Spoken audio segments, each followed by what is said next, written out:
Chair Rigby. I thought your first question was how frequently are waivers being granted? Yes. I think that's a hard question to answer. I don't think we've quantified that at this point in terms of, you know, the total number of projects. I mean, it's really handled on a case-by-case basis, obviously. This office has asked repeatedly for that same information, and initially we were told none.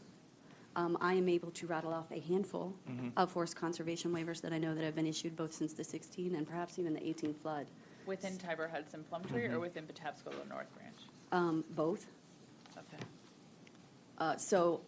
It is, we've had this conversation before about necessary disturbance. It is alarming to me that the Department of Planning and Zoning is not able to account for the number of forest conservation waivers that have been granted in a watershed that has killed 3 people since 2016.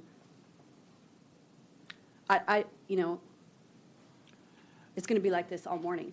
Or do we not track waivers? You know, we used to not track necessary Right. disturbance. Do we not track them? Strictly What's the speaking, issue? the county cannot waive forest conservation requirements. There's only certain sections that are necessary per the state code. I'm going to So- interrupt you there, Mr. Conrad. Yeah. This council is in receipt of a letter from the State Attorney General's office that has concluded this county is not even in compliance with that state code. Okay?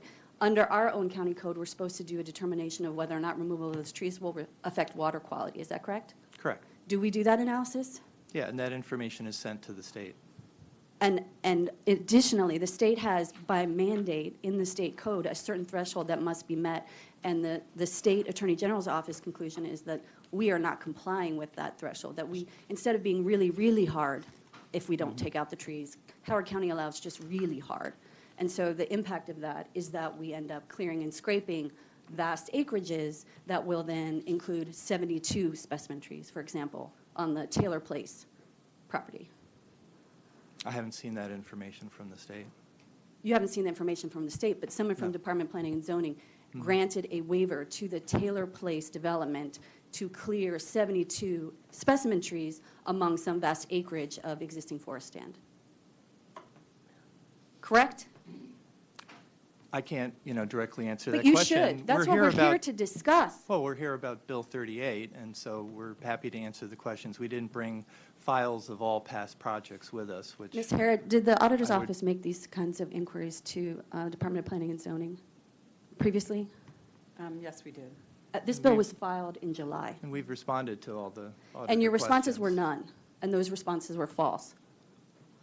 Okay? Well, I think under There are- strict interpretation, It's a black and white piece of paper.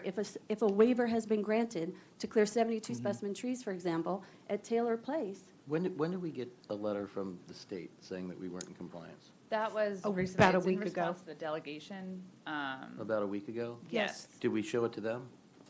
Yes, I'm pretty, yes, I Look up know the- that. It went to- A member of the administration has received this letter. Mm-hmm. Well, a member of the administration, does Peter, have you does received one of it? Have you these two seen guys, it? not have seen they it. seen it? You haven't seen it? No. I assume Yeah, that, can so, get I assume that, You know, I that mean- the director of the department has seen it, or that Josh Feldmark has seen it.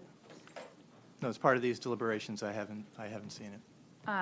for this bill to have a fair hearing, I need some cooperation from the Department of Planning and Zoning. I understand the administration is not going to support 100% of this bill, but in the interest of actually having a fair discussion about its merits, there needs to be some reciprocity in terms of the information provided. And again, in a circumstance where we are responding to the mandates of a Watershed Safety Act, the nonchalance and the stonewalling that has happened as a result of that bill and what I've attempted to do in response is abhorrent to me. I cannot have a polite conversation about this. This is not acceptable. I hound the auditor